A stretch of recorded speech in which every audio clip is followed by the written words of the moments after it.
Hello everybody, Drifty here from Driftwood Gaming. Welcome back to episode 11 of Let's Make a Game in RPG Maker MV.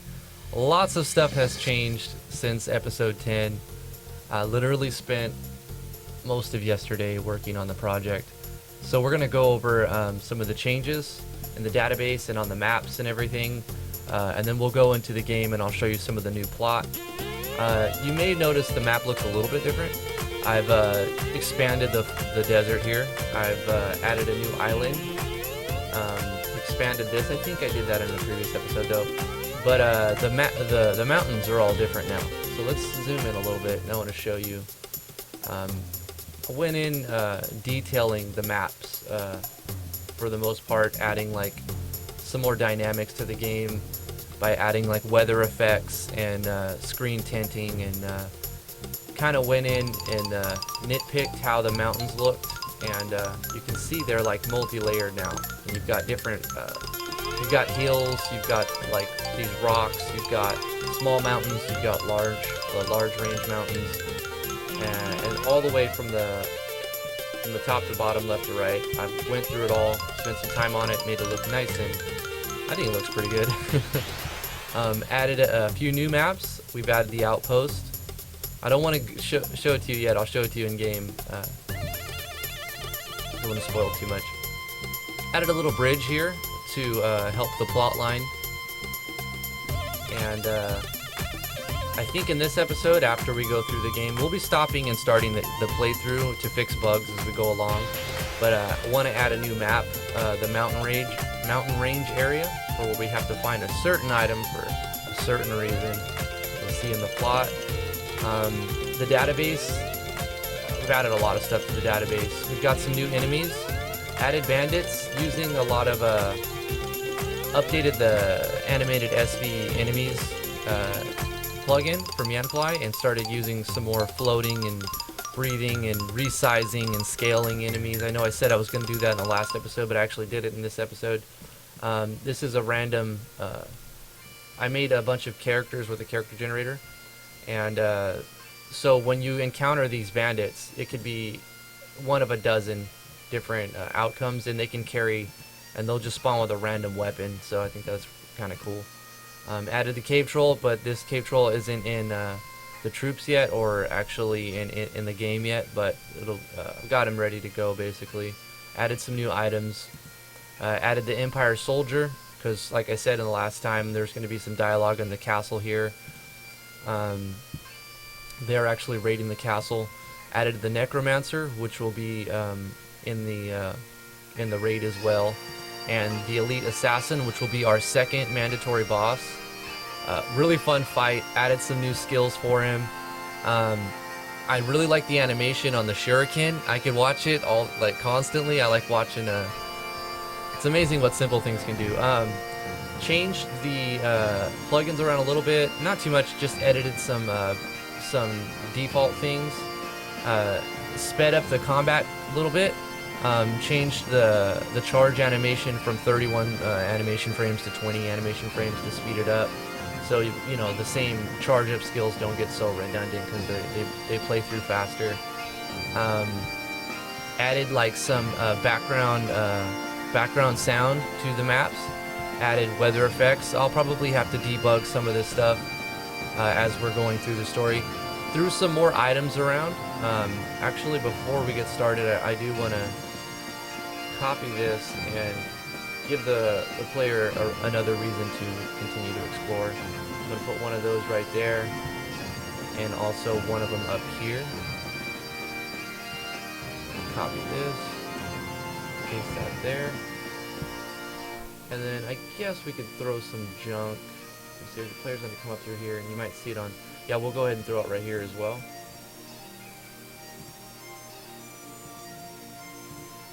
Some more junk.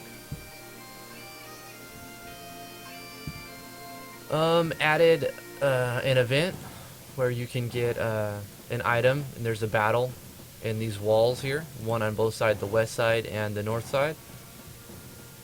Change some move events around. Basically set up the entire castle. So added these blueberries, which will be spawned all over the place basically, but you can't buy them. So I mean, there's about 20 or 30 of them throughout the game so far on the ground. You have to find them all. They're used in a new skill that I made with the mix system. So our blueberries, which you can eat by themselves, would restore a little tiny bit of MP, but they're best saved for using with the skill when you get level 25 with Lydia, because you'll get the Flask of Harmony, and that'll restore MP to the whole party. And so you'll get like way more MP if you save your blueberries for that. Combine them with a tonic. Added some new skills. Added a healing skill to. It's really just a very small healing skill, 10%, and a regen effect with defense. Saigon for the Ronin. The Shuriken skill for the Assassin boss. Shadow Bolt for the Necromancer. Knight's Valor for. Oh yeah, we've come up with a new hero. Lots of plot. Arturos. I think I reference his name back and forth between Arturus and Arturos, so there's a little bit of inconsistency there. I will have to address that, but that will happen. I actually refer to him as Arturus most of the game, so I think we'll start there, and any other instances of Arturos will be changed to Arturus. He's our knight. Added a new class, the knight class. Basically, he's got really high HP, super high defense, pretty good. I think it's B rank magic defense, but rank E or D magic attack, rank E MP, rank C agility and luck. So he's a tank basically. He does get the Blade Rush skill, which is really strong, which was a skill from Yanfly's project. So I did import a couple of skills over. Only one you'll see right now is the Blade Rush. But used Yanfly's battle sequence for that one. I thought it's a great addition. I'm sure he wouldn't mind. Added a bunch of new skills using Yanfly's taunt plugin, Provoke, Harass, and Coax, and Enmity. These all inflict a state, which will basically taunt. So you have your physical taunt, your magical taunt, your certain taunt, and your all three taunts. And I made the taunts last 10 rounds, nice and long. Changed around offensive and defensive state. So now instead of just giving 50% or 40% attack, which was OP to be honest, changed it so it gives 20% attack, 20% magic attack, and reduces 15% defense and 15% magic defense. So overall, you're getting a net 10% parameter boost. But you can use it accordingly. Most of the time you'll want to use offensive stance, since the Ronin is mainly a direct damage class. Change around defensive stance the same way. Minus 15% attack, minus 15% magic attack, and 20% defense, 20% magic defense bonus. So you probably won't be using defensive stance too much until you lose your healer and you actually have to do it. I think we've made the diseased in the last one. Made a new state called Cobra Form, which we started using some enchanting stuff. So when you're in Cobra Form, you're basically going to attack with a Venom element. You're going to resist poison by 50%, and you're going to have a 50% chance of inflicting poison on strike. Now that's the strongest part of that buff there. But I think with a passive, when you use it as an enchantable, it becomes a passive, so removing it in the battle would still not apply. So let's look at the items, some of the new items. Let's see, where were we at last time? I know we had that. I added the onion. So I think right here at item 25 and down is all new stuff. So added a ruby for the ogre, which isn't in the game yet, or the cave troll, I mean. The blueberries, we already talked about that. The Empire has the ability to use a skill that will heal them by 50%, but it's a very low chance of that happening. As a matter of fact, when I was on my playthrough, I didn't see it happen at all, not even once. So I'm going to up that by 1 rating, just to make them more of a pain. Needed to give them stuff to drop, so ended up using that. So added. It's also not only is it a skill that the enemies use, but it's an item that they can drop that you can use, which will do exactly the same thing, restore half of your health. Um, added some Empire emblems. So basically, they're going to be like Beastman seals, kind of like if you think about Final Fantasy 11. We've got bronze Empire emblems, and most of the low-ranking Empire lackeys will drop these. Added the human skull, which is basically a human skull that the necromancers drop, which will affect, not affect, but which is a component to another skill I made. Where is it at? It's all the way up to here, the Necromancer's Slag. We have added a lot of skills, actually. So the Necromancer's Slag is going to have a 50% chance to kill the enemy, inflict death. But you have to use the human skull. So you actually have to find the Necromancers, kill the Necromancers, get the drop. I think it's a 100% chance on that drop. And then you use it sparingly. So you wouldn't have a whole ton of these, but I might even up that percentage or up the chance that you would find a Necromancer. Let's see, where did we leave off? I think right here on Penicillin was the last one I was talking about. I don't know if I made Waylay in the last episode, but basically this is going to be a skill that it's either the Cave Troll or...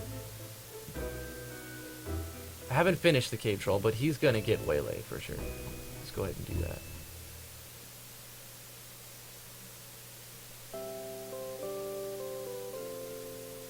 There we go. And we'll see. Chance of 4. It's going to hit pretty hard because it's got 100 attack, so it's times 6, so it's going to be 600 minus the defense of whatever the damage core is using with the damage armor scaling. So Toxic Sludge isn't in the game yet. That's just something, a placeholder for now. So the Bandit was new, the Cave Troll is new, still working on that one. But these three are pretty much done. The Empire Soldier, the Necromancer, and the Elite Assassin. We've already went over those. The skills, that's where we're at. Added Cleave, which when you encounter the Empire Soldiers, I think that's what I call them, the Empire Soldiers, this is going to be one of the skills that that they use. And right off the bat, it's not too strong, or because it only does ATK times 4. So when you're by yourself, which is when you're fighting them, it's just like a regular attack. I actually think I should up that. So let's go ahead and up this to ATK times 5. And then we could counteract that by saying it costs 25 TP. And since it's costing more TP, we might as well up the rating on it as well. So we'll say this is 4 rating. That'll reduce the chance of them healing more a little bit, so.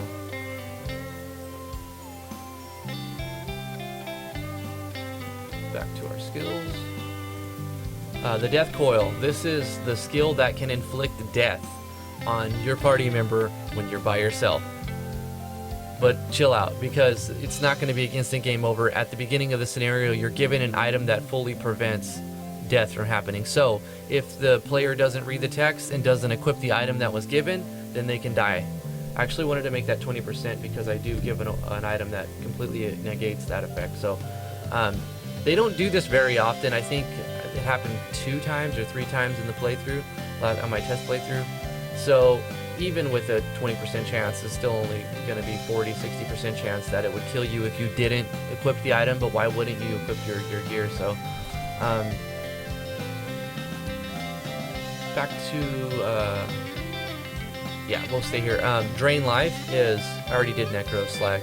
Drain Life is going to be another Necromancer skill, which is just MAT times 5, and magic attack that drains HP damage using darkness. Most of the Necromancer's elements are going to be darkness element. Haven't finished Summon Skeleton yet. Trying to get it to work without having to put an enemy in all the troops. But we'll see. I think maybe we'll just do base troop events for that one. I'm going to give the Necromancer a Summon Skeleton ability and probably give him a little more HP later on. Provoke, that's basically the taunt, magic taunt, and then certain taunt, and then all taunt. Blade Rush, this is from Yanfly's project. This is his. I've changed it a little tiny bit just to suit the game, change the animation and stuff. But basically, it's going to hit all the enemies twice. Super duper strong because the last hit is a critical. So basically, he becomes the main damage dealer when you don't have a healer. So when you have a healer, it may be OP. I'll have to address a few things. Maybe give your Ronin is going to be your boss killer. and your knight is going to be like your AoE damager with one skill. I mean, he's basically a tank with a little bit of AoE. I'll probably reduce the damage that this does eventually. Yeah, it's probably a good idea because it was pretty strong later on. I mean, in the scenario, it fits perfect because you're fighting one thing. But when you end up fighting lots of things, you're going to need it to be not quite as strong, especially because you're guaranteed a critical. So we're going to go ahead and go ×3 on that. Protection is a skill that the knight is going to get, and it's going to basically buff vitality, which is your defense for 8 turns at the cost of MP. So they won't be able to do that too often because the knight doesn't get very many MP. Same thing with shell. This is going to boost your magic defense or willpower. Quick strike. This is the second skill that I brought over from Yanfly's test project. Basically, it's a really fast attack, and if your target has over 90% of its maximum HP, so if it's like full health or something, then it's going to give an attack buff for 5 rounds. So this is going to be a Ronin skill. I think I awarded at 15 or 20 or 25 or something. Knight's Valor is the essential skill you need to make this solo playthrough work, really, because you're not going to find too many items that's going to heal you. You're going to find a bunch if you look around, but I wouldn't expect the player to find all the hidden items. So I needed to give them something that they can do. Even if they found none of the items, they can still get through the scenario. So this is going to heal the knight for 25% of their HP plus 250, and then it adds small. Well, it's a regular defense, magic defense buff, but it lasts for 3 turns. And I made this the TP cost because I originally had it MP cost, but the problem with that is you're going to run out of MP halfway through the scenario, and then you're just going to die, and there's nothing you can do about it. So by converting the MP cost to TP cost, it works consistently, and the player will, even if he runs outside the castle and starts killing extra stuff, he'll still be able to heal himself because this is TP cost. So it's just much more balanced that way. Shadow Bolt, another skill for the Necromancers. They're mainly casters, so I wanted to give my enemies lots of abilities and custom stuff. Everything has got custom animations. Of course, a lot of it's copy paste, change sound effects, change the pitch, change the animation. What is it? The pictures? What's it called? The image. Change the images. So a lot of it's copy one, paste one, change this, change that, change this, change the coloring of this flash. Like, you know, but they're all custom. You know, they're still going to look completely different from any of the built-in ones. Let's see, where were we? Skills. Shuriken, awesome skill. I love watching this one, the animation on Shuriken. I'll just wait till we get to the boss to show you that. Saigon I already showed you, and the Flask I already showed you. We did the class, added the new skills, some new skills for the Ronin. All of these are new skills. Couple new skills for the Naturalist, and Risky Recover. I think we already did that one, and or maybe we did it. That basically Risky Recover is going to have a 50% chance to critical, but it only heals for MAT ×3 plus 50, so it's weaker than your standard heal, and it costs MP and TP. So also made the first aid not quite as strong as the live stream. Since live stream takes 10 MP and first aid is TP based, you'll be able to repeat first aid over and over and over. So I made the first aid MAT ×4 plus 100. And live stream is basically ×5, I think, ×5 and 150. Yeah, so live stream is still going to be stronger, but it's going to be depletable faster, MP based. Added some help messages and change slice around from 25%, because I thought that sometimes just attacking was a better option than using slice, and that shouldn't happen when slice is going to cost TP. And to make it more useful, I upped the percentage chance on it, so now it's ATK ×8, because you have 2 attacks with all the katanas, great katanas. It's doing Bushido damage, and it's got 33% chance to critical, so roughly 1 out of 3 chances. Actually wanted to change this around because I felt like the MP, or if you just basically you'd want to upgrade your stats with all HP, because it just seems to be the best choice. So I'm actually going to reduce the strength of this from 300 to 250. Seems better that way, to make these other stats worth upgrading. I've added some reminders in game to make sure you save your game, make sure you upgrade your skills. When you open the chest that gives 1,000 gold, there's 2 of them. It reminds you that, hey, you can actually upgrade your skills by upgrade your stats by going to skills and then enhance stats. I think we should probably jump into the game. Added some more stuff in the forest town. So in the forest town, I threw some more items around. So there's usually like 1 to 4 items in every map. Could probably put 1 more item in this level 2 house. Actually, don't want blueberries here. I'm gonna put refreshing water here and a juice there. So let's go ahead and do that. Let's take this, copy into, or was it N1? Oh no, it's village house.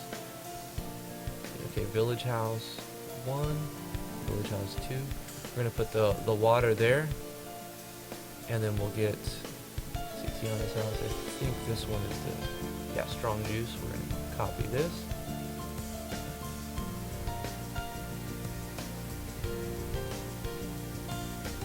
Put strong juice actually right here and right here.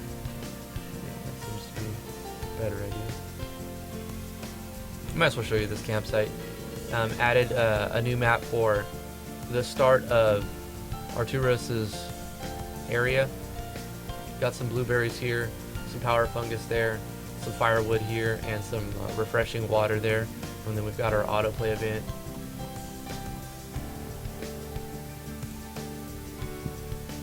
Changed the forest a tiny bit just in the events. So basically just changed the way the party members are removed and added. Changed background, added background sound. I think I said that at the beginning of the video. In this castle, this is all new. Lots of events going on in the castle. This was I spent the most time on. You see, this is when they're raiding the necromancer and the uruks, and then these guys will only trigger basically while the castle's being raided, everyone's evacuated, and then after you've defended the castle and beat the assassin, then all of the other people will spawn. Added treasure chests so that on Arturus's scenario you can get some upgrades. Changed some of the gear around. I changed the variance from 5 up or down to 10 up or down. Here's why. I've disallowed negative variance. So basically, when you find your beginning starting gear, I wanted the player to start strong and not just kind of die. So it's essentially a little bit easier based on random variance, because now players will get their gear and it'll randomly go from what it would normally be like 5 to 3 stats, can go anywhere from 0 to those 3 stats up to 15 to those 3 stats. Now on my playthrough, I've more or less got about the same. Like, you would imagine that they would be higher, but I guess that's just my rolls. So like I said, there's it's variance, it's just random. So you could get really high stats on your gear, or you can get really terrible stats. But now with the variance of 10 and disallowing negative, there's a better chance that you're gonna have higher stats than lower stats. So I went ahead with that to stop the player from just rolling terrible and wiping for some reason like that. Some RNG. So RNG is a factor in this game, and that's also going to give replayability as well.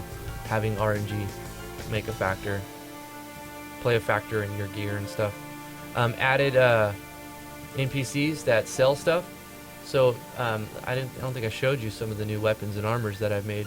So I didn't add too many new weapons, just 1 level of upgrade for all of. Well, I actually made the knight sword and the shields and stuff for Arturus, but basically made an upgraded version of that as well that gives HP and a little bit more vitality and more strength. Made the Nodachi, which is like, you know, a bigger sword, a bigger great katana, usually carried across the back. So we've got an upgrade from the Shinobi katana, which is a lot smaller than a Nodachi, I would think. I don't really know for sure. But it does more strength, and it also gives an additional swing. Made the Starshine, which is basically made a new element in types. I've added a few new elements. Made the astral damage element. So that weapon will deal astral damage, as you see right there. Added icons to all of the text, so whenever you're dealing damage, you're gonna see icons and stuff. Actually, gonna change the color of this, but I'll do it later. Eventually, when I have a bunch, I'll probably go through and do it all when I can memorize the names, or put a list of all the colors right to on a text file or something, or an atom. Made the Firestorm Stiletto, which is basically a stronger version of the Bone Dagger, and it does fire damage. Now the armors, I've added quite a few new things to the armors. I think we left off right here on leather boots, so all of that is new stuff. Bag of Endless Tonic. This is going to basically reduce the cost of tonics on your mix skill. So this is a specialist item for the mix class, or the naturalist class that uses a mix skill. So basically any skill that would require a tonic and or other items and everything. There's no skill that requires just a tonic, because by itself tonic is a useless item. But when combined with other things, it creates powerful skills. So when you're using a Bag of Endless Tonic, which is an accessory, it's going to reduce the cost of that tonic. But it's still going to require, like, the human skull for the necro slag, and blueberries for the potion of harmony, or what I call it, the flask of harmony or something.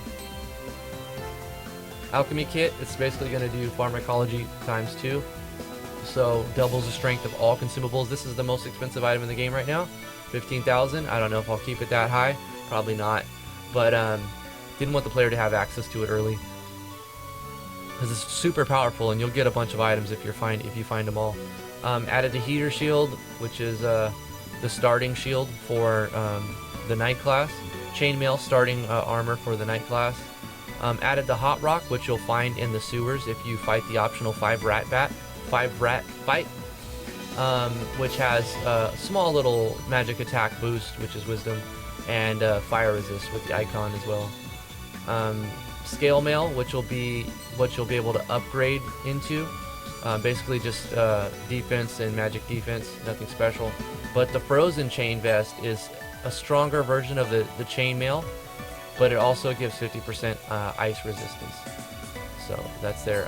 This is the item that's awarded to the player, the Ancient Skull. Which is going to give a little bit of magic defense, but basically it stops instant death attacks.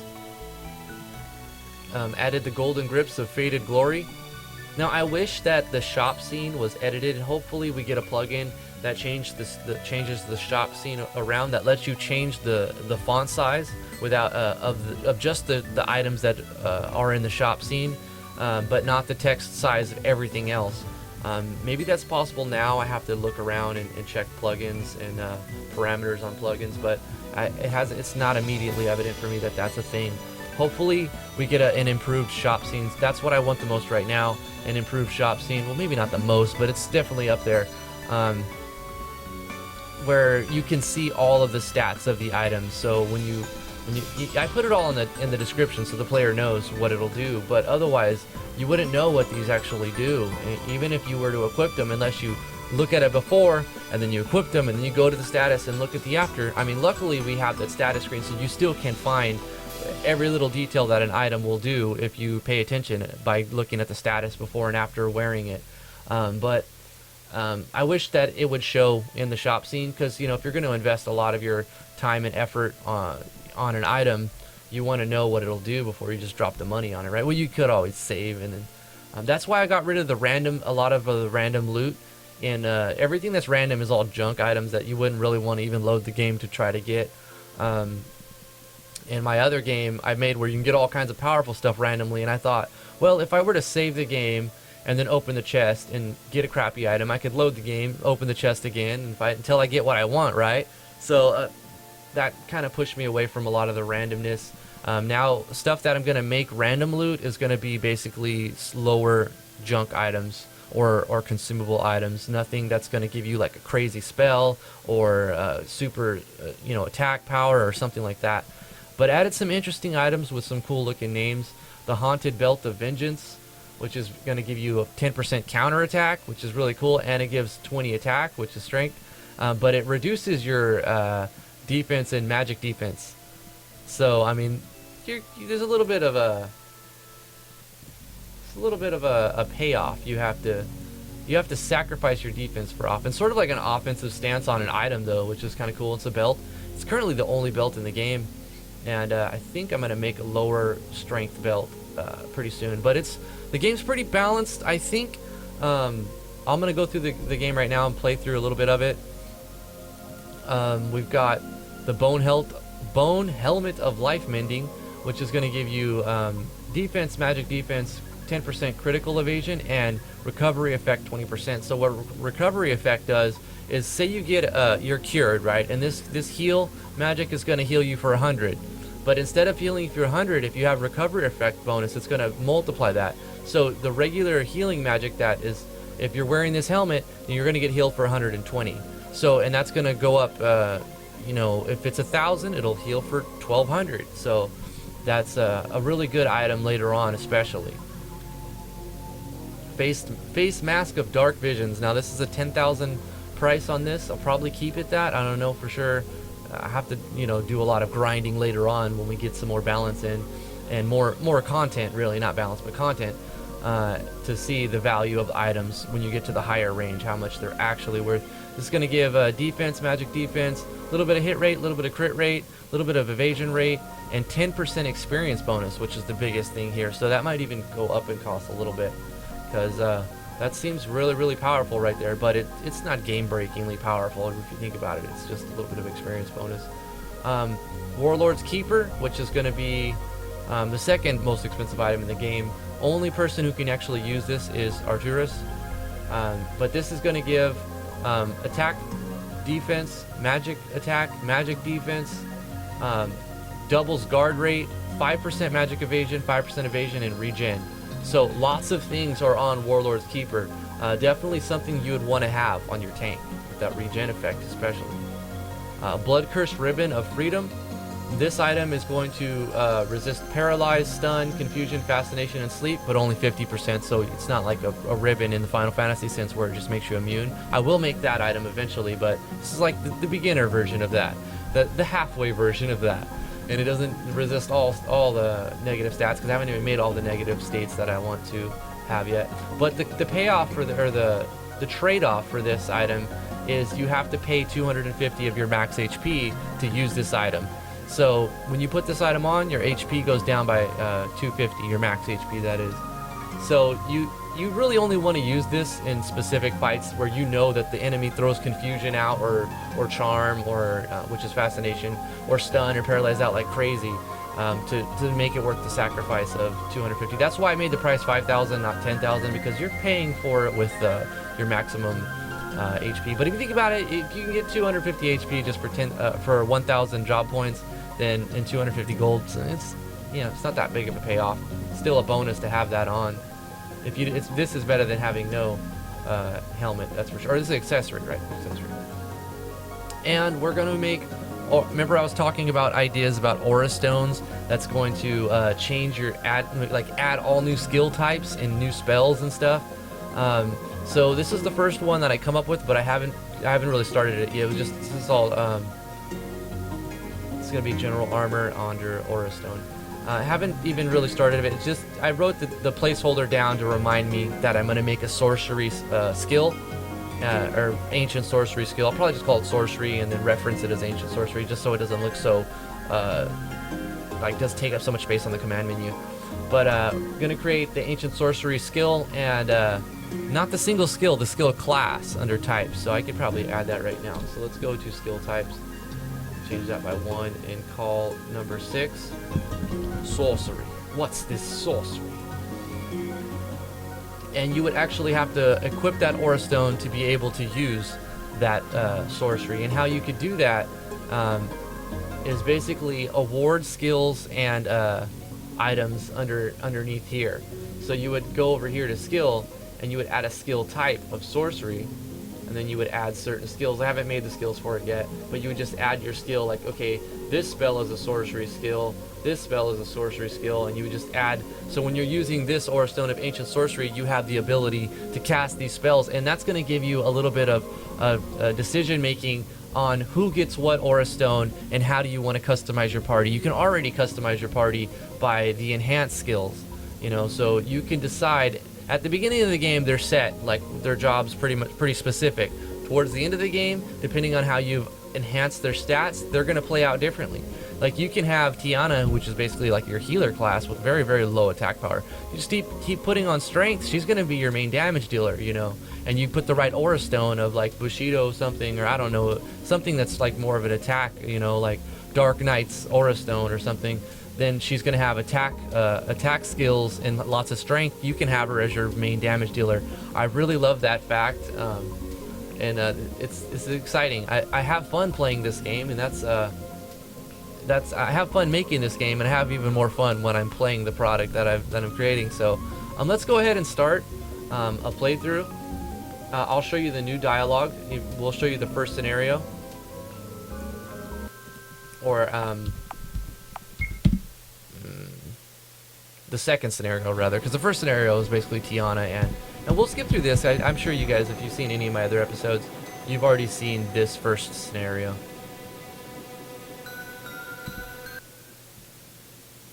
So if you pay attention, I've made the sound effects of storm in the background, but very quietly because they're inside. Or the background sound. We'll skip through some of this first part. I'm sure you guys have seen this. Thanks to Sound Sipher for the speed. I know I mention him in like every episode because he deserves credit for an awesome, very simple, but very, very convenient script plugin. I recommend every single game have it. I don't see any game that wouldn't benefit from it, except maybe like a Tetris game. Why would you make it harder? Go ahead and select our first slot here, file 1.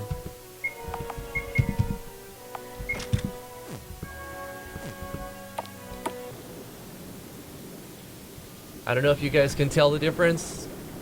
The tent screen, the stormy sound effect, it just kind of blends a little bit better to the beginning, right? Background sounds playing, the weather effects playing, the screen's tinted. It's got more of an atmosphere to it. And thank you to Hime Works for the battle weather plugin. I don't know if you guys could notice the subtleness. Don't you notice that these are smaller? So I've scaled them down 25%. So I'll probably scale them down a little bit more. So enemies have been scaled. I think they were breathing in the last one that was in the beta animated. Yanfly's amazing SV animated enemies.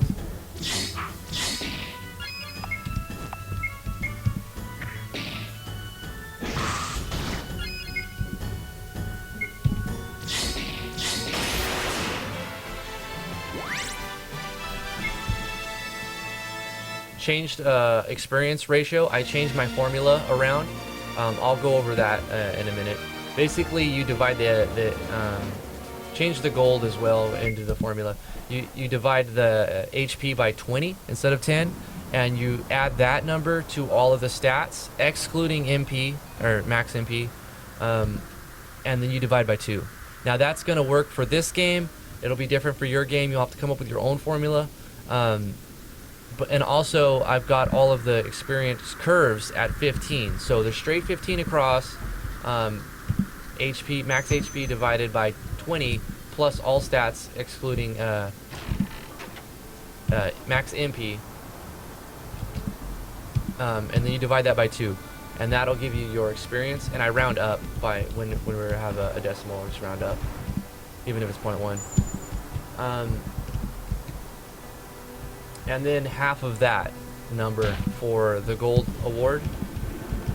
But I only award gold. I think I talked about this in the last episode as well. I'm only awarding gold for certain enemies, like humanoids and things that would actually carry currency, like bats and skeletons, and well, maybe no. How are they going to carry gold? Maybe zombies. Maybe if we encounter zombies, they'll have gold because they had gold on them before they turned into a zombie. Change the icon for refreshing water because it was the same as a tonic, and I'm like, what? I have like 50. Yanfly made like 50 or 100 different icons for potions, so no two potions should look the same and have the same graphic. So I changed it around just because, why not? Power Fungus didn't have an animation in the last episode, so I gave it an animation. Let's go ahead and save it before this boss fight. Actually, let's heal up first.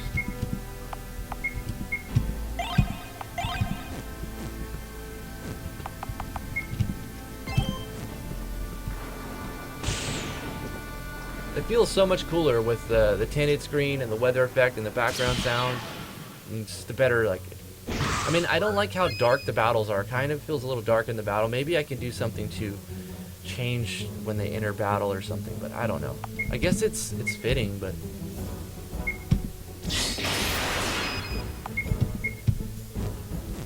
I mean, logically it's appropriate. It's just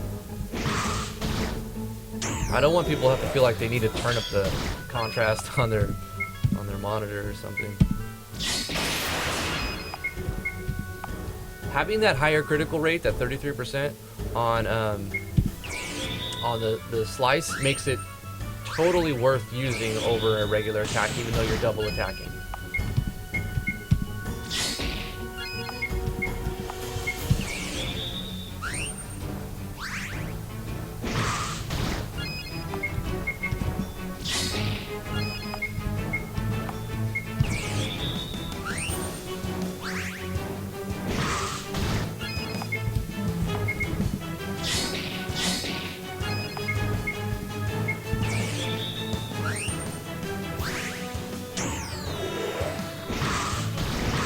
This is an optional fight, but you should totally do this fight totes because it gives a little bit more experience. I do award, I factor all of the experience ratios using the formula, and if it's a boss fight, I award a little bit more, usually like 5 to 10% more. I think he gets, make him give like 50 or 60 extra experience. Let's see, he's going to attack after. I love that we can see this. CTB is so awesome. So looking at this, I don't want Tiana to die. So what we're gonna do is we're gonna throw a juice on Tiana.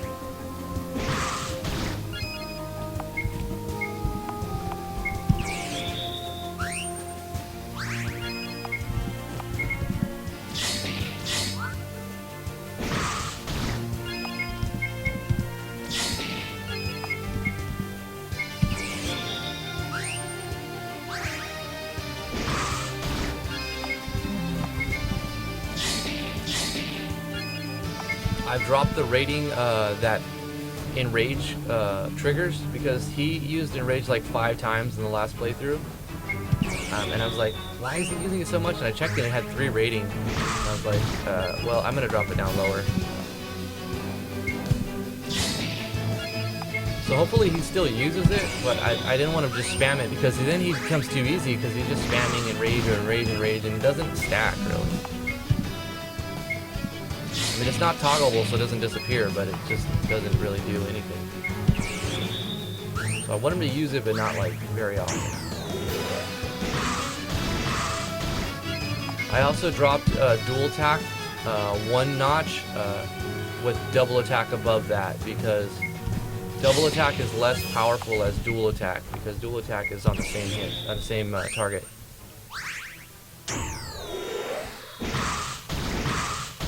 I mean, double attack can hit the same target as you just seen, but it's random. He could hit 2 or he could hit the same. Oh, that's not good.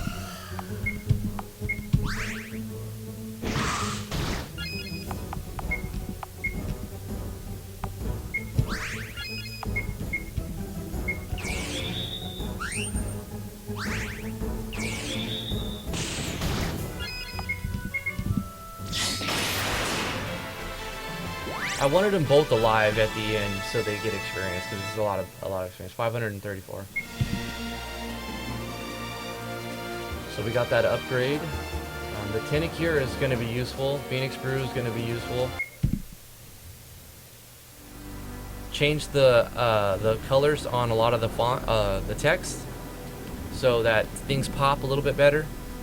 And generally went with a theme, so like this purplish red color is going to be like the Beastman, the Uruks, like the Empire. They're all going to have that color to distinguish that they are the enemy.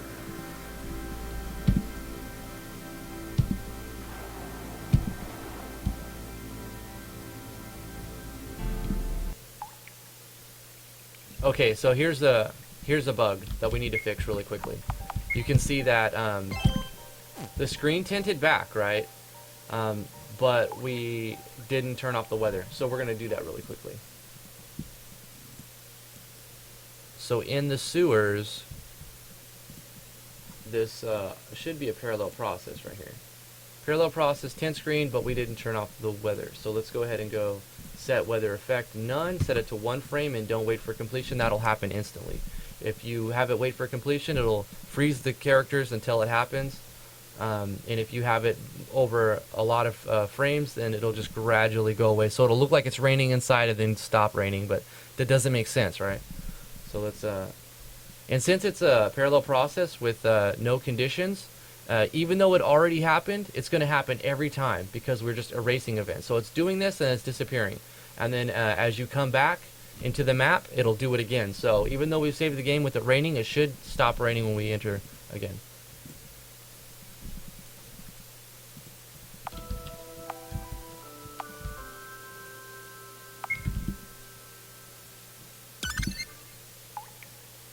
There we go. Nice.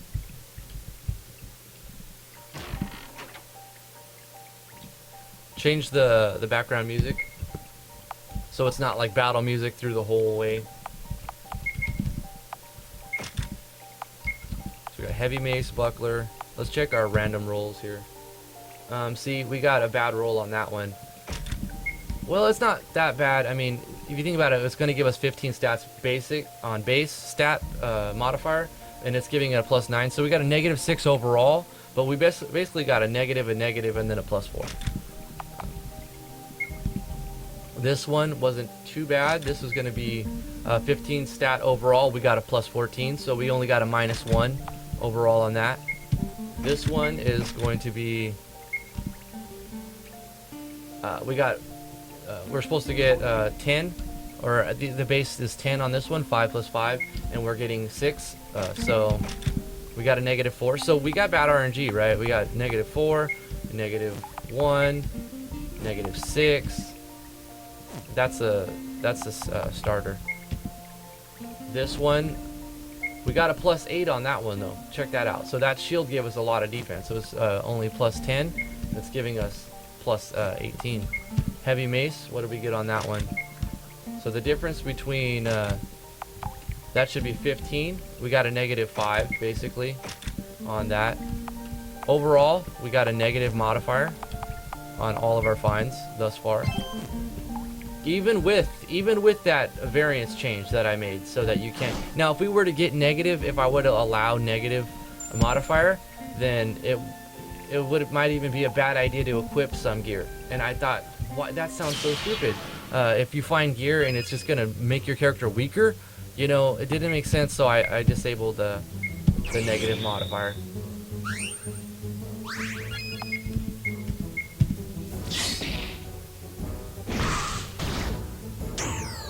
Some people might like that sort of challenge though, because I mean, now if you think about it later on in the game, that -10 is going to play against us just as much as it plays in our favor. At the beginning of the game, because we've disabled the negative variance, it's in our favor at the beginning. Finding random items, when you're finding an item that gives less than 10, the fact that it can go up or down 10 is going to be in your favor, right? Because it can go 0 to 15 when the base stat would be 5. Wow, we got, both of us got poisoned.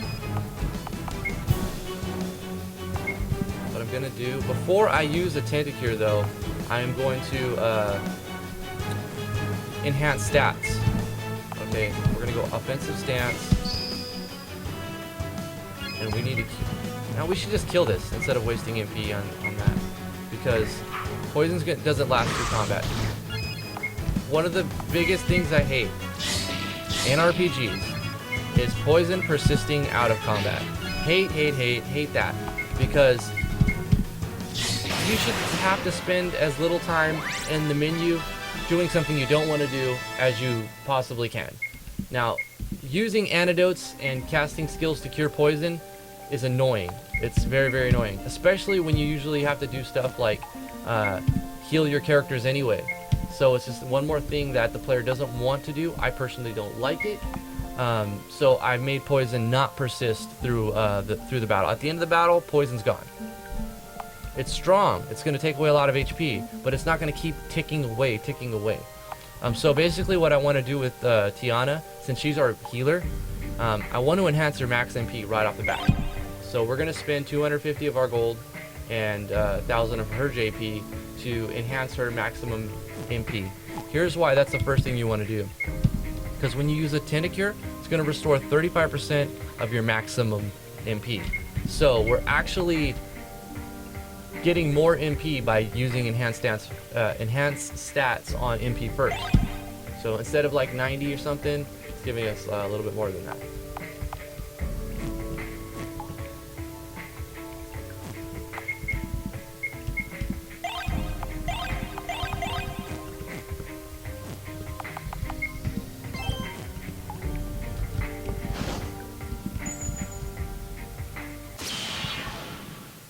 Change the sound effect on the common event that's called when you access the junk pile, so you don't get that same Ice 4 or Ice 3 sound effect constantly.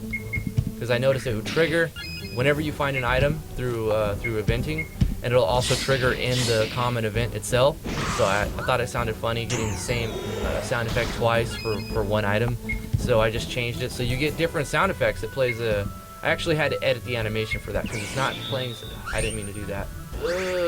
Pay attention. I didn't want to slice that. I could have regular attacked that. It's alright. Don't worry about it. Don't worry about it. It's all good.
Alright, we got first aid finally. Sweet.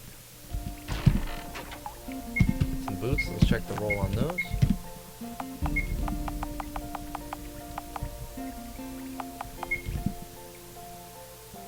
It's a terrible roll.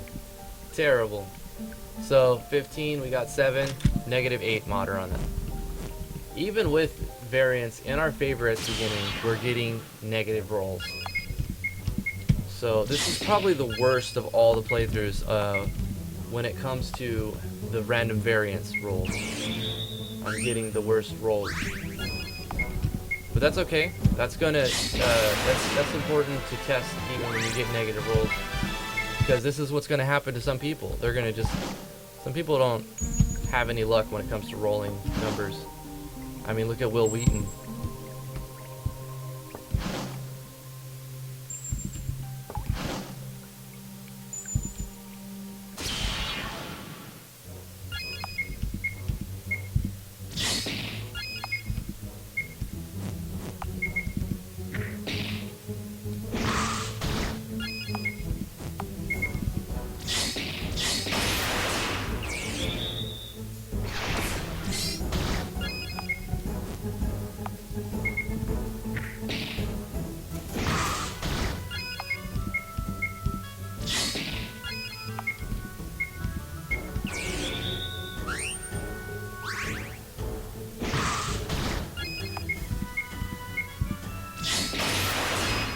Wow, that was a nice crit.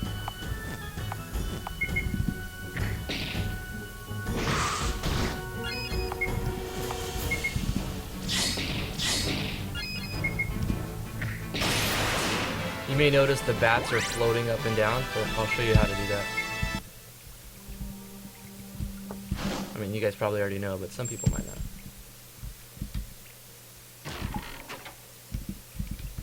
Now, I want to go this way because I need to test a move event that I just recently changed and haven't bug tested.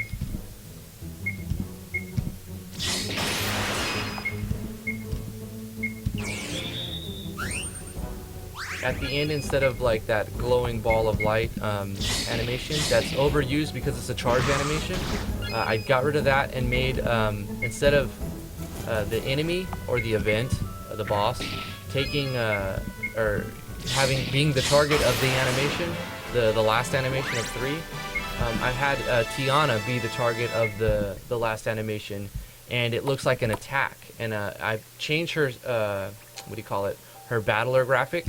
No, not battler graphic. Her walking around sprite, so that it looks like she falls. And I played a sound effect, so it sounds like she hit the ground. And I haven't tested it yet, and I want to see how that plays out and see if it looks good or. See, I'm leading the player to go over here and get this, and that's going to cause them to backtrack once they go across because there's a treasure chest down here.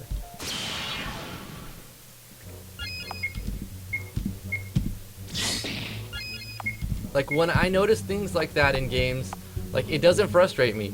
It makes me think that, it makes me feel like the developer was clever when they thought about placing things, you know? So I actually like those sort of deception things.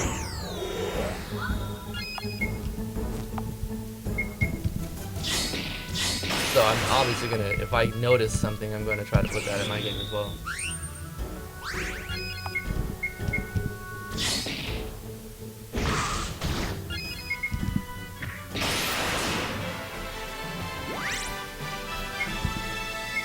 So I've added the icon image to this. I think in the last playthrough you saw it looked like just a bunch of jumbled text. So you can see that looks a lot better than it did on the last one. Instead of 500 though, I made it 1,000 because I know it's going to cost coins to enhance your stats. And at this point you wouldn't even have enough coins to spend all your job points. So I need to award more. So also remind the player before the boss fight that, hey, you can upgrade your stats by going to skills, enhance stats. Maybe they haven't checked around yet. Maybe they don't even know they can do that. So I've awarded them gold, and then I reminded them that they can do this right when they would get the gold, where they had enough money to actually do it, because it takes gold and job points. So I think what I'm going to do with Driftwood is have him just max strength. So I'm going to put 10 on strength. Just because he's got that critical modifier and it could just, get hit hard. With Tiana, her healing stat is Wisdom, which is your magic attack. So I want to put it on Wisdom and max MP. But I'm going to go, since I went with max MP first, I'm going to do Wisdom, and I'll alternate back and forth, max MP, Wisdom, and have her as like the main healer. Of course, there'll be a time when I'm like, okay, they just need more HP, we're dying too much. So HP is always a good choice. But it seemed to be like the best choice when it was 500. It seemed still to be the best choice when I set it to 300. And at 250, it seems like maybe I want to put on strength. Maybe I want to put it on willpower, on wisdom now. So I think that was a good choice by reducing that buff.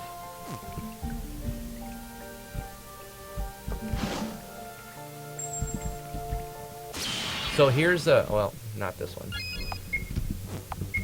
You can see that there's like a crack in the wall in the top left, up there.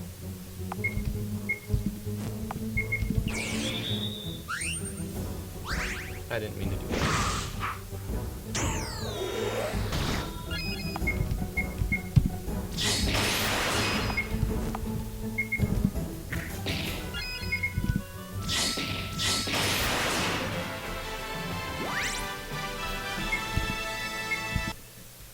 So right up here we have like this hole in the wall, and if you go up to it, it says it looks like there's something in there. Do you want to reach your hand inside and grab it? No, I don't put my hand in any weird holes. Okay, let's try it. 5, we have to fight 5. 5 rats in here.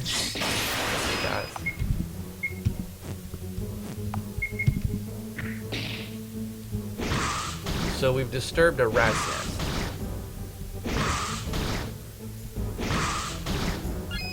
Might have been a bad idea.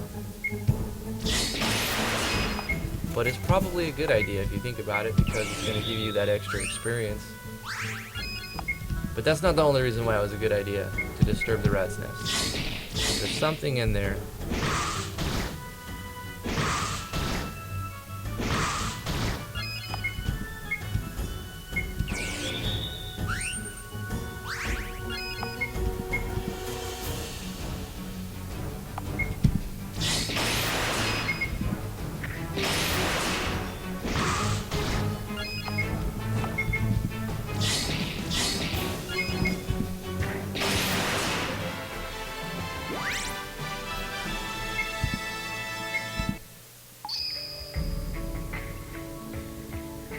Some sort of warm stone. I guess these rats were using it for warmth. So we obtained a hot rock. So the hot rock is going to give, it's an accessory, and it gives 5 wisdom, give or take 10. And we got 15. So the best, we've had terrible rolls, but we got the best possible roll. So we actually rolled a perfect hot rock. With 50% fire resistance. That is going to be extremely helpful in this boss fight, because I just nerfed the TP heal, the first aid skill. So that's going to be a giant help. I wasn't sure how this fight was going to go, so I need to go through this again and without that maybe and test the. Probably should heal first. I'm actually going to keep this, oh nice, we can upgrade our stats again. Do I still have another Tentacure? Did I use both of them? I have one left. Okay, so here's what we're going to do. We're going to enhance max MP, and then we're going to use that last Tentacure for the boss fight. Gave us 200, nice. I don't want to use my items right here. What I'm going to use is my TP for here. First aid. First aid. And then we'll save it. What I'm going to do is keep this save point, and I'm going to fight this fight again later on, probably off camera, without that hot rock, without that perfect rolled hot rock, just to see if I'll be able to. I mean, you've got the items. I know I'll be able to beat him at this point. We didn't like skip too many fights. We didn't skip any fights actually. Let's start off with a slice. You notice that the boss is no longer the size of the whole friggin' screen, right? So I centered the boss and reduced his size by I think 30%.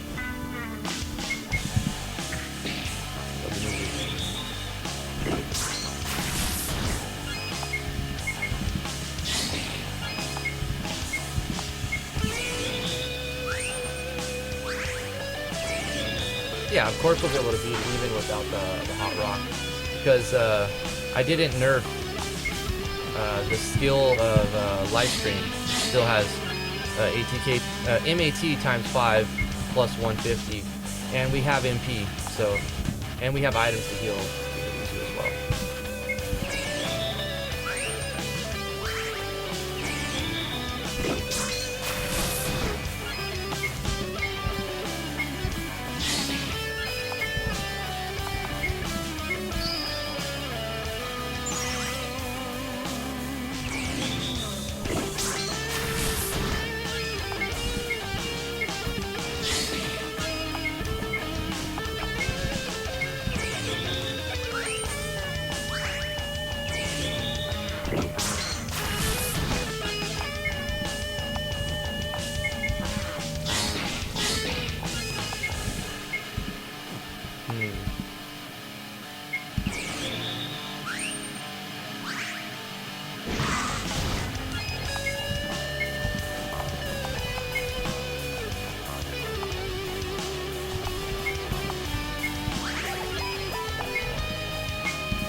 pretty cool.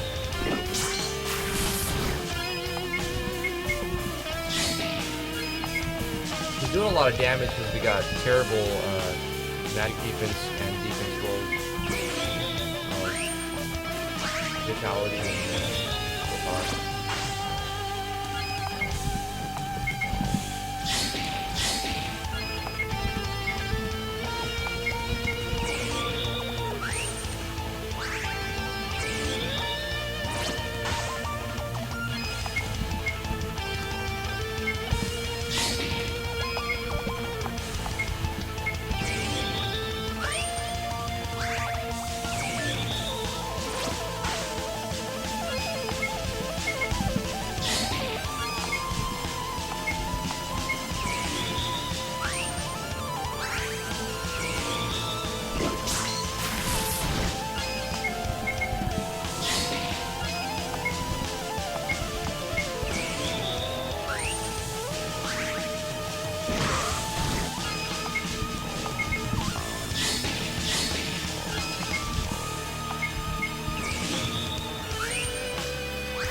technically so do we. I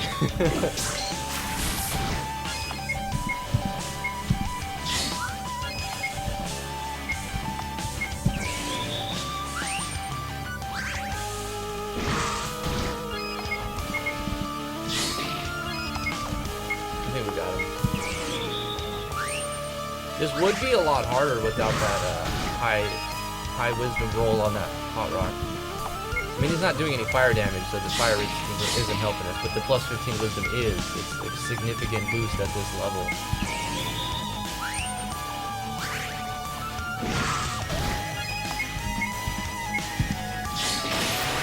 Nice. Excellent. Okay, so I don't know how this movement is going to go. I may actually have to do that again, but I'll do it later. We got Sagan here. We got a Ring of Protection.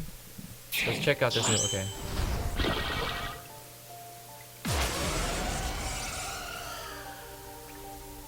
You notice the death sound effect, and Tiana falls over, and there's like a bunch of blood. Tiana, you okay? You hurt? Castle to the north of this tunnel X, and I'm gonna take you there and get you patched up. So the party members change right there. So it looks like he picks up Tiana. Much cooler than just the fade out screen. All right, so I like that. That was good, and it worked out. And it didn't lock up the game. Meanwhile. So this is a new plot. You guys haven't seen this. I don't think so. Yeah, you didn't. Sir Arturos. So I say Arturos right here, right? Later on I start saying Arturos. So there's inconsistency in the naming, but that's going to be patched out. The kingdom's under attack. Attack from who? It's the Empire, sir. They've attacked the castle, and what's worse, they appear to be working side by side with the Uruk.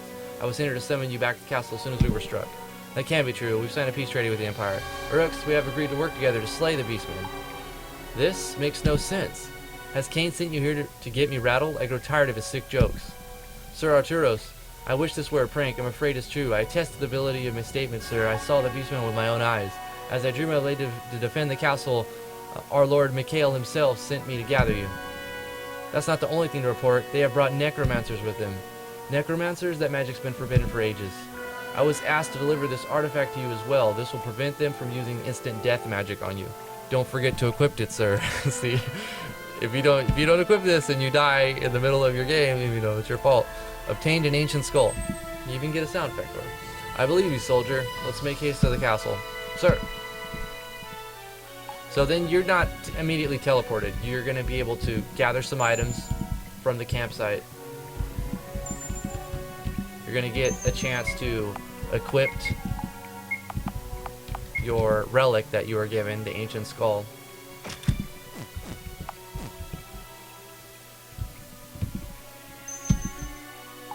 Did I get that water yet? Yeah, got it. and blueberries. So I think there's 4 or 5 things here. 6 if you include the skull. And then you notice there's a little bit of a rain effect going on. This is going to be event based, so this won't be like on the world map. You're not always going to have rain. It's just you're getting the rain effect because of this event that's going on, and once you enter the castle, the rain effect will disappear. I mean, the inside of the castle. So at the beginning, we have an autoplay event right here that shows them killing a couple of soldiers, and now they're going to come after you. And of course, you guessed it, if they contact event touch, not player touch, event touch, because if you do player touch, then they can still like run up to you and you won't get attacked. You can get away. It's more sneaky. But when it's event touch, it's a lot harder to get away from them. So it actually took a little while to get them the speed that I wanted them to be. At first they were super duper slow, and then they would move really fast, but then they would only move like once a second. They'd move really fast, but then go one tile, and then one more tile, and but the animation would be like super fast. And I was like, that doesn't look quite right. So basically you have to adjust the frequency in the on the event itself. So at level 12, this is what you start with Arturus. He only has 1 move, which is Knight's Valor, and all it's going to do is heal him a little bit and give a little bit of a defense bonus, magic defense bonus. So starting off, he's a little grindy, but when he gets level 13, he gets a move and it becomes a whole nother game. But for this first part, I highly recommend you use the action button, the speed up script that I keep commenting on every episode. This is why, for stuff like this. This makes the grindiness less grindy, and the same things are happening, you know, but it's getting rid of some of the monotony because it's speeding it up. Also cut the animation speed of that charge up effect, so that after, because you have to heal yourself a lot, you're going to see that charge, and the animation for that ball of light is like 31 or 32 frames long, and like that's just too long. So I copied it, pasted it to another one because I don't want to really get rid of the original, and then I deleted like 11 or 12 frames off of it. Got some blueberries over here. Now I noticed a little bug, and I don't know if I want to take it out. I might do what a lot of game designers do. They turn bugs into features. So there's a wall there, right? But if you get up to this edge and the contact the event through the wall there, I mean, it's not really a wall. They're like on the roof, so you could imagine that they would come down off the roof to attack you. So I think I'm going to keep that as a feature. I've just recently made the necromancers a little bit stronger, having them use their magic abilities more often, because their attack power is really low. I think it's like 40, but their magic attack is 60, so their spells will do a lot more damage. But we did get a high roll on that the ancient skull, so it starts with 5 to your willpower, and it prevents instant death attacks. We ended up getting a 9 on it, so we rolled a +4 on the magic resistance.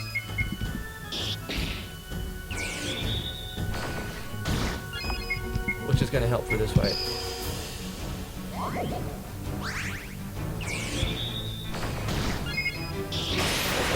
Ooh, pretty. Alright, I'm going to start speeding up here.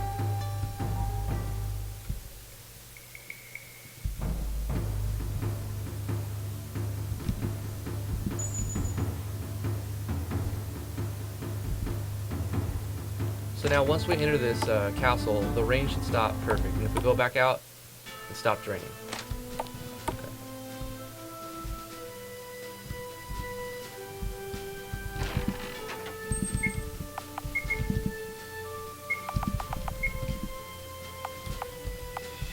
I actually forgot to equip the last set of gloves that we got. So this is going to give the better stats right here. This is going to give 15. So, and then 10 speed. That's a good roll on those gloves. It's optimized actually. Oh, forgot to put the ring of protection on as well. So I didn't really check just curious on rolls.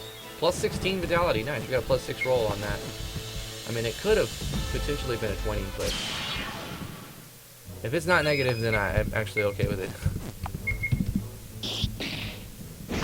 These are the harder, they don't do a lot of damage. This is the more of the tank versus tank fight. I mean, if you've ever played World of Warcraft, imagine 2 paladins fighting.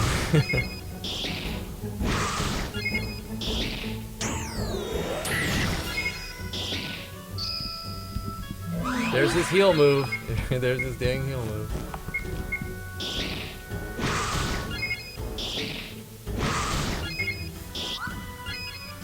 At level 13, these guys are no problem though.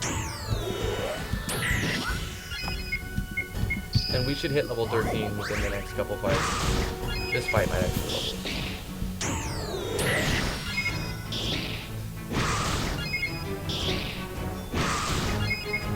I want to kill him before he heals. I'm just going to push him. Got him. Got him. This fight didn't do it. We got Empire Rations, so we got the drop on that. Let's actually go ahead and eat those. Because they're not quite as... Wait, no, wait, 500? How much HP do we have? Actually, those Empire Rations would be stronger than the water at this point. Kind of want to save some for the assassin fight at the end. But there's more drops. We're going to find drops because I know where they're at. They're actually scattered all over the place. We just need to get level 13 real quick, and then it becomes a lot easier to do these fights.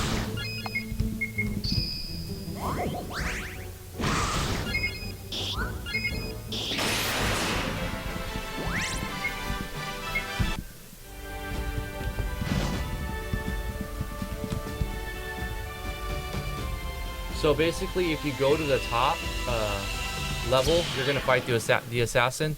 But every time you kill one of these events, it's adding to a variable. And there's a condition on the teleport event, the transfer event, from the second level to the third level. And if you don't have that event at 19, it won't let you pass. It'll tell you you have to defend the castle. Did we level? I don't think we did. So it does a move event that pushes you back down. No, we didn't level yet. So this fight will level us up for sure.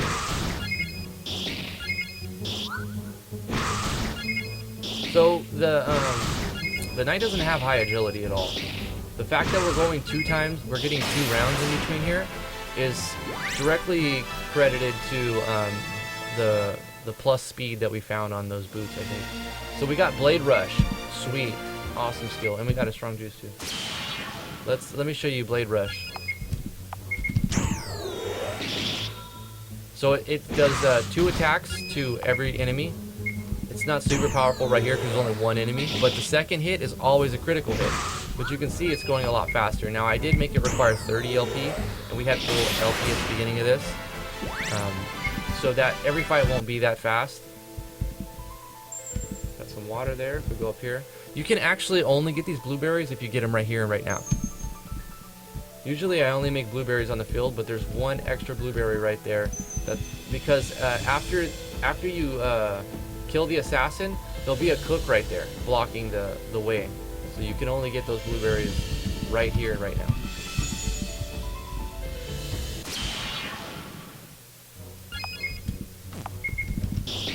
I think we better heal.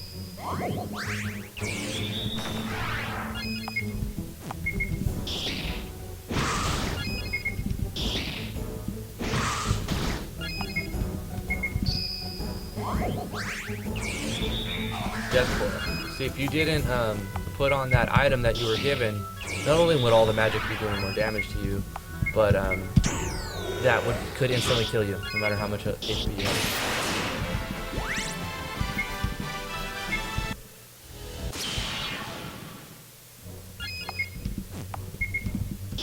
So the human skull and the ancient skull have the same graphic icon, but they're different items. The human skulls that they drop just worth 100, and they don't do anything except work as a component in a skill for Lydia. But the ancient skull that you were given at the beginning of this scenario is, and it's a relic. I was going to say accessory, but it's a relic. So it's just a piece of armor. And those tonics that we're finding, they don't do anything by themselves, but they're also a base component.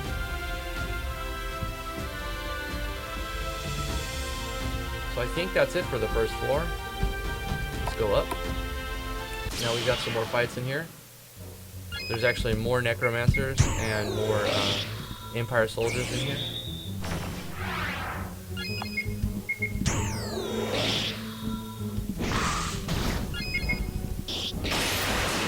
But there's still a bunch of Uruks.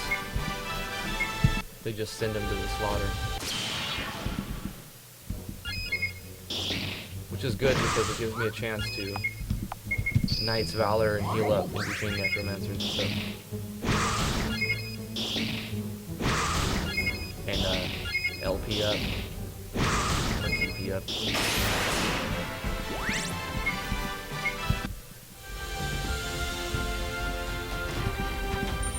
Get some boots.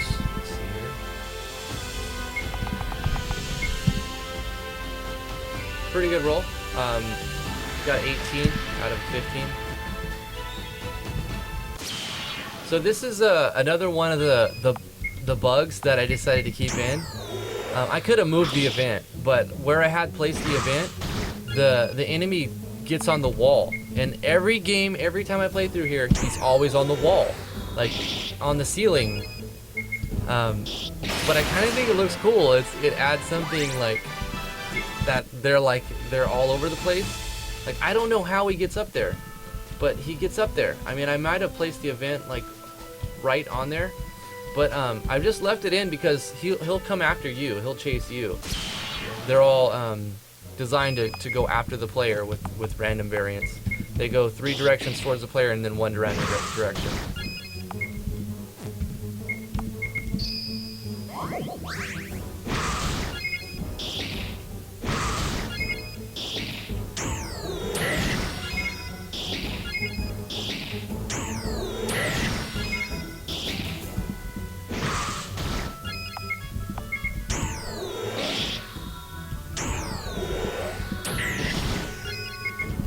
I mean, I want to heal, but I don't want him to use rations to make the fight go longer.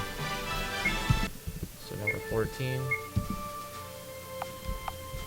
We get provoke at level 15. Now I'm gonna save my items. I think we'll be alright. Let's just fight an Uric. Oh, that's alright. These guys don't hit too hard. I just gotta start by doing this.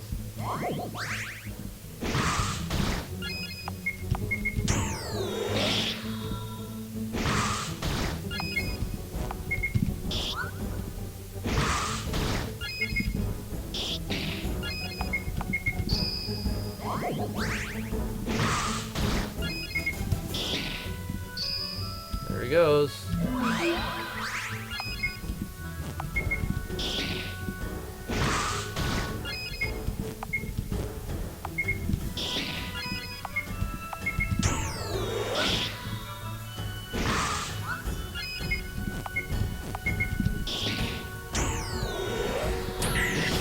That's critical.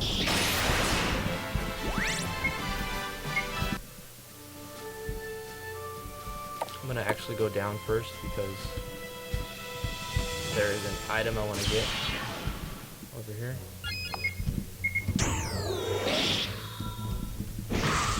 I can actually notice the difference in the damage just by taking away ATK minus 4 or ATK times 4 to ATK times 3. Yeah, there's a significant difference right there. 25% of the damage basically.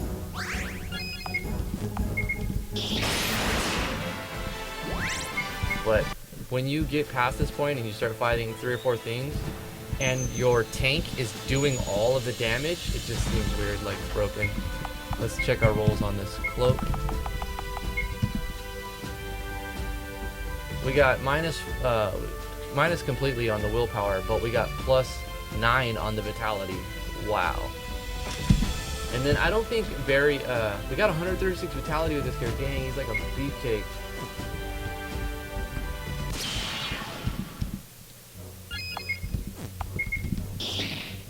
So I don't think the assassin's going to be a problem because we've got really high vitality rolls on our gear.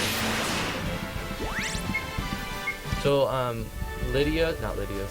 Tiana and Driftwood's rolls were pretty terrible except for that one hot rock roll, which was a perfect roll. Double miss, wow. But Arturus' rolls have been pretty good.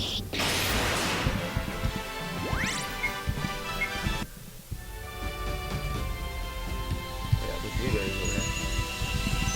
I don't know if I got the other ones, but I think it's okay. We'll just keep on going. And we already killed, yeah, we killed that necromancer, so we'll have to do that. I think we only need 2 more fights.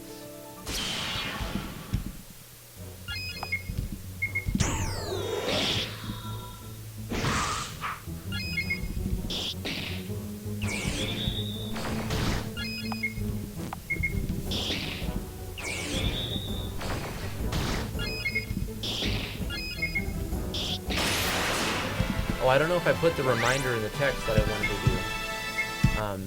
When you try to, here, I'll try to show you right here. Oh, I also included another plugin. Oh no, okay. So I need to up that by 1 because there's 20 fights and I put the variable 19. So you can actually get away with not fighting one of them, and I don't want that to happen. But right there on that transfer event, what I want to put is a reminder in text, or even this autoplay event. I'll probably do it in the autoplay. That says, don't forget that you can save your game anywhere, and also remind the player to spend his job points, because you should be able to upgrade 3 stats right here. So we're going to do that. We're going to enhance our stats. We're going to go with, yeah, I like that'll be right over 2,000. We'll do that. And then I want to add strength, because I feel like we need more damage. So we're going to add, we're actually going to go a little bit more HP, and then strength.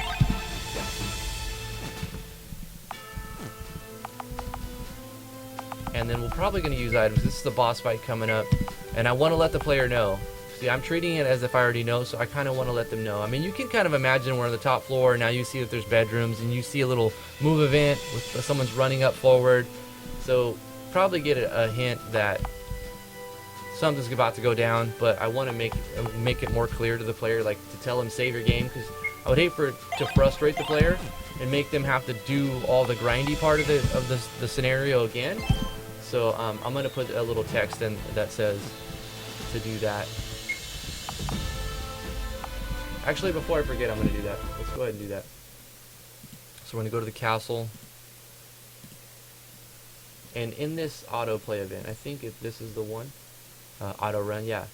So we don't need that transparency, but this move event goes off right off the bat. So what we're going to do is we're going to do a dim, bottom, show text. You can save colors, I think it was from 23. Save.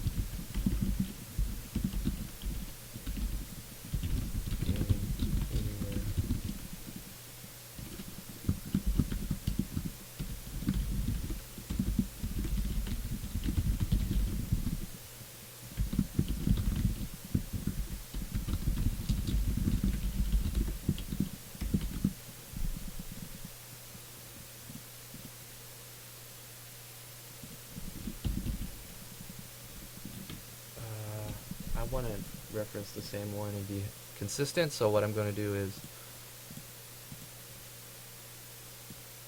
check the sewers and look at the chest here, and I'm using color 31 for the stats. Okay, so we'll use the same color.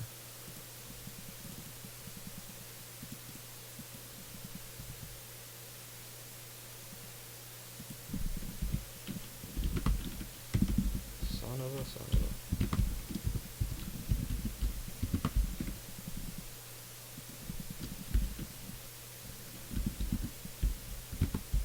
31 and then 0. This will remind the player that they should probably spend their points right now, because I want to give them the indication that a boss fight is coming up, so you kind of know what to expect. Maybe not exactly what to expect, but you'll know that something's going to happen, and you should probably spend. There's something wrong there. Oh, right here. JP and enhance your skills. Yeah, that looks good. Okay, now let's continue on. Now that event already happened in the save game that I, but for next time.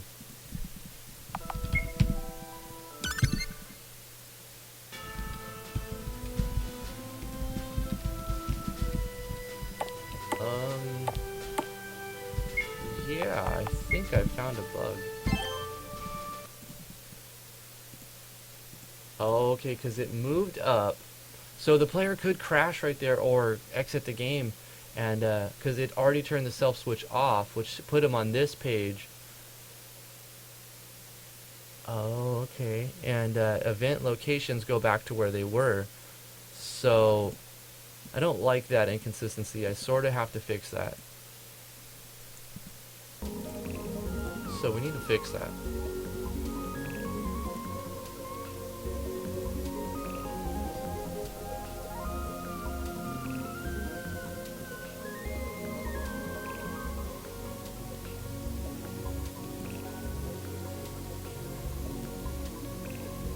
I know how to fix that actually. What we're going to do is we're going to copy this. And now check the event. He goes up 1, 2, 3, 4, 5, 6, 7. Okay. So we're going to go 1, 2, 3, 4, 5, 6, 7. Let's paste this event here. Okay, and we're going to have, we're going to delete all of this other stuff. Delete this page, delete this page, delete this page, yeah. So he's going to move up to right here. But actually he'll have a collision if he goes up 7. So we're going to have him go up 6.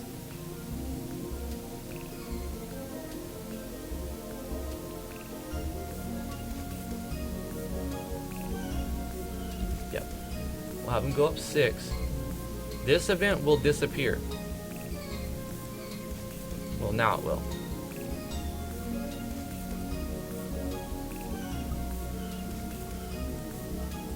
But auto run will freeze the game. So it's going to play this. We don't even need transparency here. That was for testing purposes. So it'll play the text. It'll show somebody moving up. It'll turn on a switch and disappear. So if the player were to save the game right there and come back, but now we need to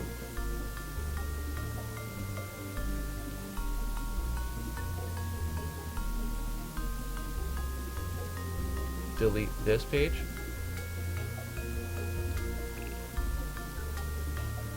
And delete this page.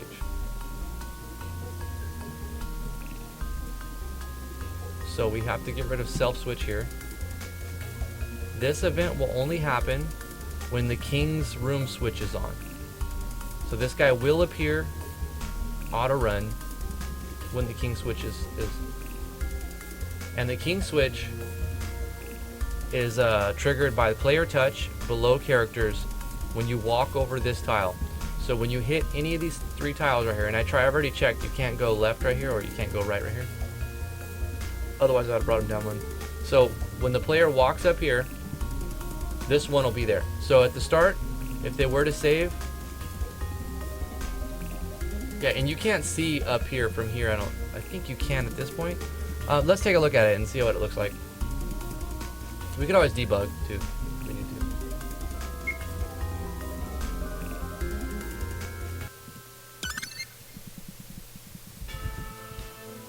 Yeah, beautiful. I love it. See, that's what the thing about playtesting your games. You'll find bugs. It's like you're your own beta tester. Give up now, Mikhail. Your castle is overrun with the force of the Empire.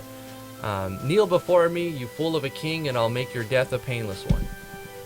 Lord Mikhail steps forward and he says, you'll never take the kingdom while I live. And like, that's probably what he planned. And we don't plan on letting you live, so don't you worry about that. I'm promised a fortune for your head, and I've never missed a mark. And Arturus has something to say about that. Well, there's a first time for everything. See, once again, Arturus. Let me know in the comments below, what should I call him? Should he be Arturos or Arturus? And I'll go through the whole game and make his name consistent throughout. Because he's referenced with the US at the end and an OS at the end, half and half, basically. He's like, thank you for coming. He's like, well, I came as soon as I got word. Don't worry, my lord. I'll dispatch of this nuisance. And then the elite Empire assassin says, we'll see about that.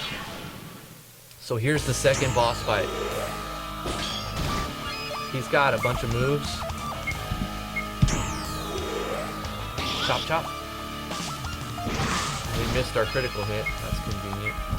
Let's go ahead and Knight's Valor right here. Get that defense bonus. Gain up our HP.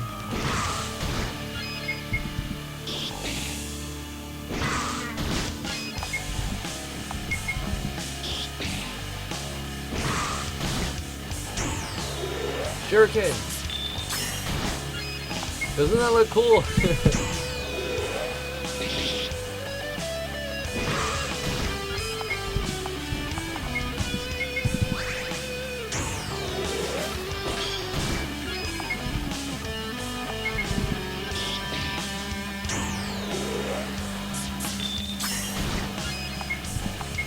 When the extra loot drops plugin comes out from Yanfly, there's something cool that nobody really knows about unless you're a Patreon backer. There's going to be conditional. It's not just simply you can have your enemies drop more loot. There's a hidden thing in there. Well, it's not hidden, but there's an extra thing in there that lets you decide the conditions for things that can drop. Like if you kill an enemy by using a certain move, he can drop a different item. Or if you kill an enemy with a certain HP, when you have a certain HP remaining, then you can get a special drop. Or every time you hit an enemy with a certain skill, it increases the chance of this particular drop. Lots of little dynamic things like there. That's I think he said it's going to reward the player for playing strategically, and that is brilliant. I love that. So I thought about with this fight, if you end the fight with your HP over 90%, like so you're at full life when he dies, or almost full life when he dies, then you're gonna get something special. That, or if you beat him by using Blade Rush, like the last attack is Blade Rush, then you get something special. Or maybe both of those things. Yeah, both of those things. And then each one of those things will increase the chance by 50%. I like that. So if your HP is over 90% chance, you have a 50% chance of this item dropping. And if you kill him with Blade Rush, you have a guaranteed chance. Then if you kill him with Blade Rush, oh, let me say that again.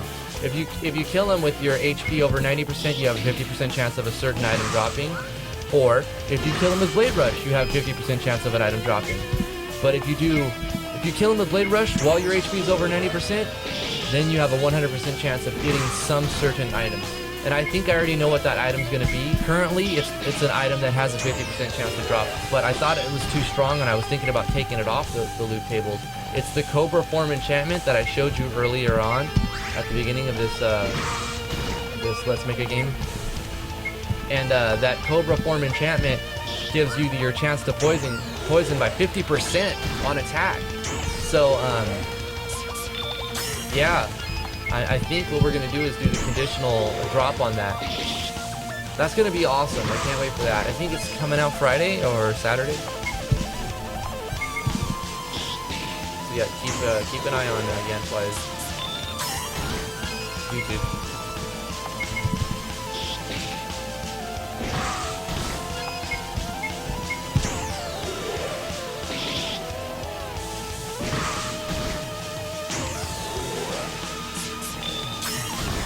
See, wouldn't you be tempted to just kill him when, if you play it strategically?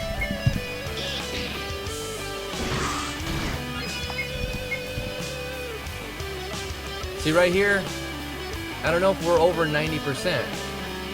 I might want to, I mean, actually strategically you'd want to just finish him, right? So I might make it that, you have a guaranteed chance if you kill him with that move. I don't know. We got level 15 right at the same time as when the events are going to take place where you can have more than one party member and you would actually need the provoke skill. So perfectly balanced on experience allocation. Now if you were to run around before from the campsite to the castle and get a bunch of experience, then that would throw that off, but it would also make this fight easier. So also, I'm going to add some more dialogue right here that auto plays this next thing that you would go talk to Lord Mikhail, where he says, "Thank you, Arturus. You've always been a faithful knight, but now the kingdom owes you more than ever. Please take this sword as a token of my gratitude." And you obtain his upgrade weapon, his weapon upgrade. So you get the prideful longsword, which will do more attack. It's basically more strength, HP, and vitality. You didn't get that good of a roll on the vitality, but that's okay because we got a good roll on the strength. And actually, the variance on HP and MP doesn't matter too much, you know what I mean? But on the other stats, it does. So yeah.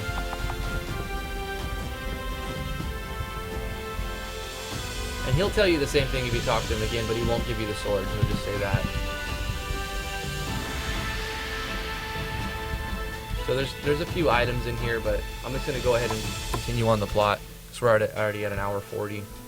So these what do you call it, events, they're only here after you've defended the castle. That's the counselor, or the chancellor. And then here's some knights that are just saying blah blah blah. Men, we've suffered a great loss, but we're not defeated. I toast you, brave, who have sailed through the stormy seas to be here today. I think I need to edit that. Doesn't sound quite right. She's like, here. We just arrived from our outpost. Well, a little late, huh? It's a good thing we have a knight like Arturus on our side. Damn Skippy. So here's the thing. The auto run event that's gonna play. The player's inclined to walk this way, right? Oh, and I messed it up, man. So I thought I set that up right, so that after you hit the switch, and I didn't save it after the boss fight, did I? Okay, we're gonna save that. I'm gonna show you guys that next on the next episode. This is supposed to move you back up. If plot direction switch is on, you're supposed to move the player. And it also needs to be player touch. Let's fix this bug.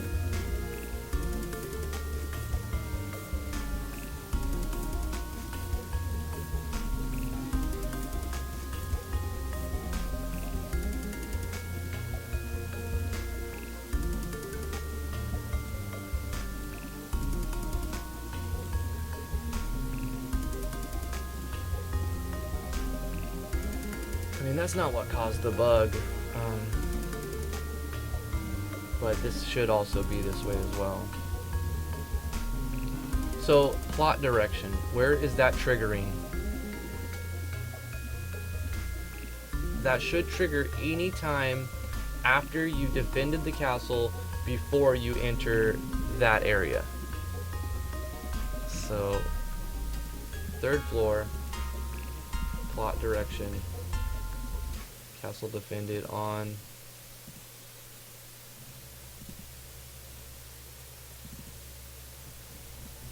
Okay, I put it in the wrong spot. Okay, let's. Oh no, that's where it needs to be shut off at, right?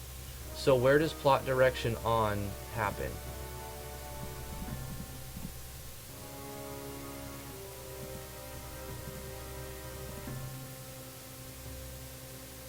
I never turned it on. That's the bug there. Okay. So at the end of this event, right after the battle, I need to turn that on. So this turns self. We can turn this into A. Since we've moved it around, turn this into A. Plus for the cure, the body will be disappeared as well. But he's disappearing at that point, so we don't even need this page at all. Clean it up.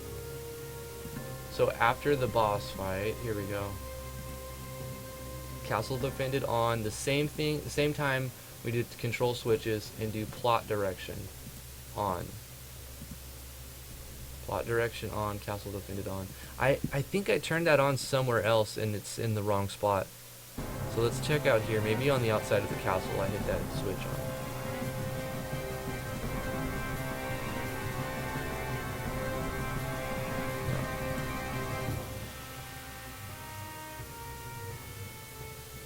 Okay, but anyway, that's gonna do it. I will show you the rest of the story. There's actually more plot that I didn't get to in this episode. Like I said, I've been at it. I've been busy working on this.